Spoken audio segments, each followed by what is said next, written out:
दुनिया का पहला धर्म ग्रंथ है। इसी को आधार मानकर दुनिया में अन्य धर्मों की उत्पत्ति हुई।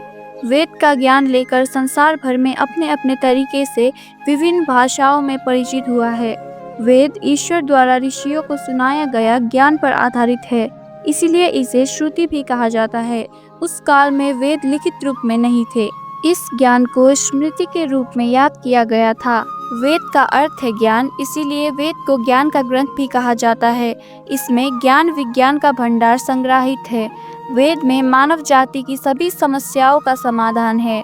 वेद में ईश्वर, देवता, ज्योतिष, गणित, रसायन, औषधि, प्राकृतिक, खगोल, भूगोल, धार्मिक नियम, इतिहास, रीति रिवाज आदि लगभग सभी विषयों से संबंधित ज्ञान से भरपूर है।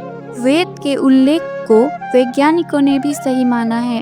वेद का ज्ञान सबसे पहले महादेव ने ब्रह्मा जी को सुनाया था। इसके बाद ब्रह्मा जी ने 4 ऋषियों की उत्पत्ति की थी और ये ऋषि ब्रह्मा जी के मानस पुत्र थे। उनके नाम अग्नि, वायु, आदित्य और अंगिरा थे। उन्होंने अपने तपोबल से वेद प्राप्त किए थे। इस बात का उल्लेख शतपथ ब्रह्म के श्लोक और मनुस्मृति में भी पाया जा सकता है। वेद में प्रायोगिक और वास्तविक बातें हैं। गीता, कुरान, पुराण ये सब ईश्वरीय वाणी नहीं है, लेकिन वेद ईश्वरीय ज्ञान है। वेद और देव इन दोनों शब्दों में समानता है। मानव की सृष्टि होने से पहले ही वेद की रचना हो चुकी थी। वेदव्यास ने वेद को संगठित किया था। पहले वेद केवल एक ही था, लेकिन बाद में वेदव्यास ने वेद को संगठित करने के क्रम में 4 भागों में बांटकर पढ़ने और समझने में आसान बनाया था। यदि वेदव्यास ने ऐसा नहीं किया होता तो आज वेद को समझने के लिए मानव जाति को मुश्किल पड़ता। उन 4 वेदों का नाम है ऋग्वेद, सामवेद, यजुर्वेद और अथर्ववेद। ऋग्वेद को धर्म, ज्योतिष, मोक्ष, काम और अथर्ववेद को अर्थ कहा जाता है। इसके आधार पर धर्मशास्त्र, मोक्ष शास्त्र, काम शास्त्र और अर्थशास्त्र भी लिखे गए हैं।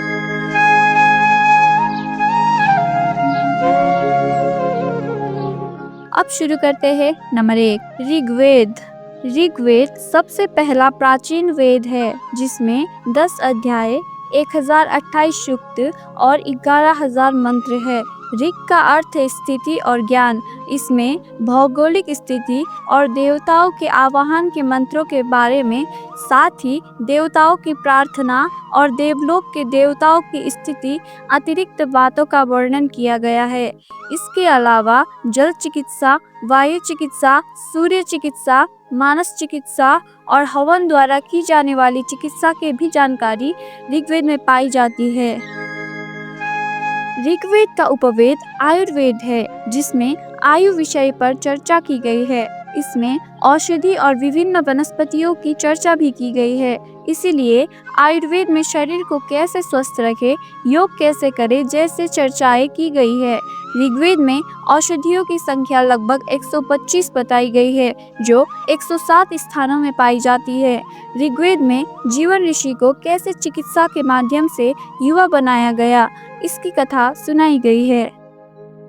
इसके अलावा ऋग्वेद में अंकगणित का भी वर्णन पाया जा सकता है। ऋग्वेद के 5 शाखाएं हैं और वो है शाकाल्प, स्कल्प, मकान, शाखा और लायन।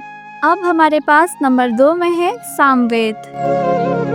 साम का अर्थ है रूपांतरण, संगीत, समता और उपासना। सामवेद ऋग्वेद का संगीतमय रूप है। इसमें 3 शाखाएं और 75 ऋचाएं हैं। इसमें संगीत का विज्ञान और मनोविज्ञान का वर्णन भी है। सामवेद का उपवेद है गंधर्ववेद। गंधर्ववेद यानी संगीत विषय।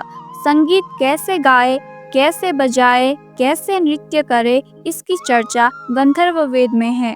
इसमें ईश्वर की वंदना, उपासना और मन से संबंधित बातों के बारे में विकसित उपायों को वर्णन किया है, जो मानसिक और मन से संबंधित विकास में बहुत सहायता प्रदान करता है।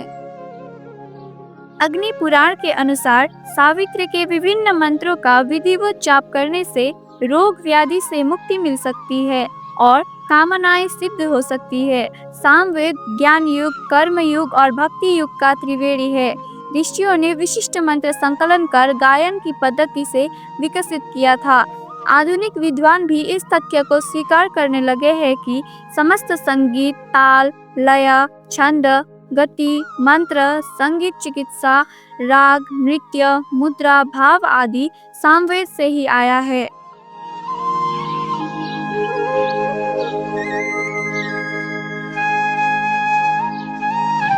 नंबर 3 में है यजुर्वेद। यजुर्वेद को यज्ञ से संबंधित वेद माना जाता है। यदि यज्ञ को विधि विधान के साथ किया जाए तो प्रकृति का संतुलन बनाए रखने में मदद मिलती है।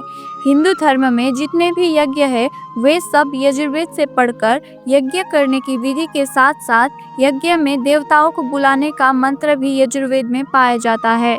यज्ञ के साथ साथ इसमें तत्व ज्ञान का वर्णन है। तत्व ज्ञान यानी रहस्यमय ज्ञान, ब्रह्मांड ज्ञान, आत्मा, ईश्वर, पदार्थ का ज्ञान। इसके अलावा यजुर्वेद का उपवेद धनुर्वेद माना जाता है। यजुर्वेद के 2 भाग है, कृष्ण यजुर्वेद और शुक्ल यजुर्वेद। कृष्ण यजुर्वेद का अर्थ है काला। इस भाग में यजुर्वेद का रहस्यमय भाग दर्शाया गया है।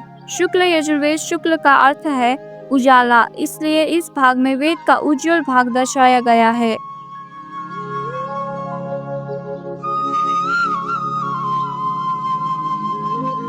अब नंबर 4 यानी कि अंतिम वेद का नाम है अथर्ववेद। इस वेद में विभिन्न 57 यानी कि 57 मंत्र है। इस वेद में अलग अलग विद्याओं का भी वर्णन किया गया है। अथर्ववेद का उपवेद स्थापत्य वेद है।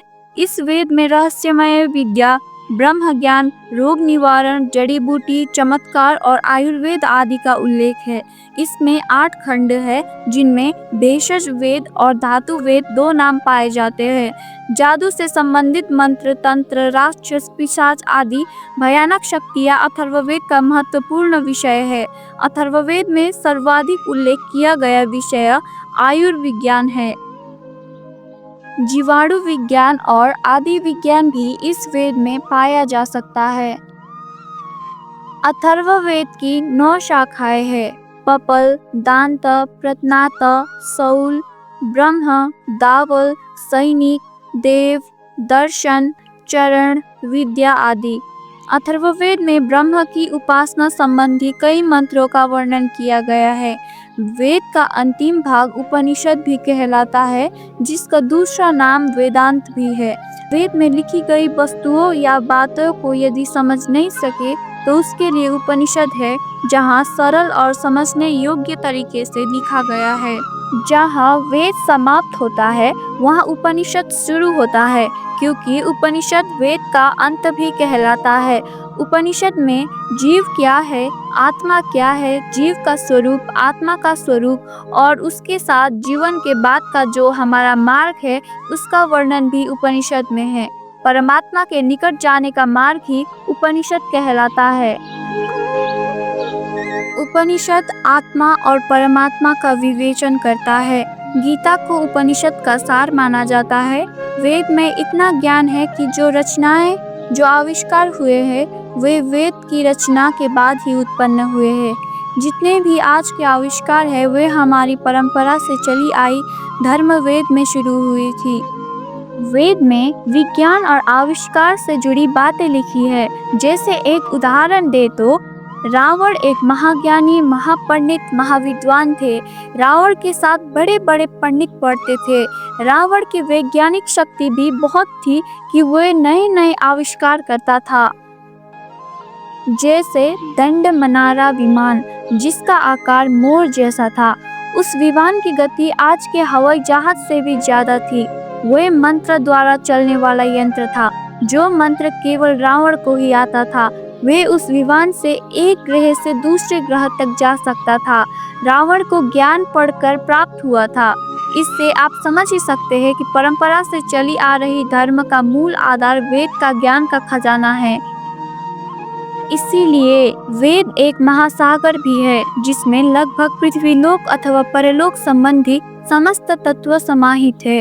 वेद दुनिया का प्रथम धर्म ग्रंथ होने के साथ एक ऐसा ग्रंथ है जिस पर आज तक किसी ने भी प्रश्न नहीं उठाया, क्योंकि वेद में लिखी गई बातें तार्किक और वैज्ञानिक दोनों दृष्टिकोण से सही प्रमाणित होती है।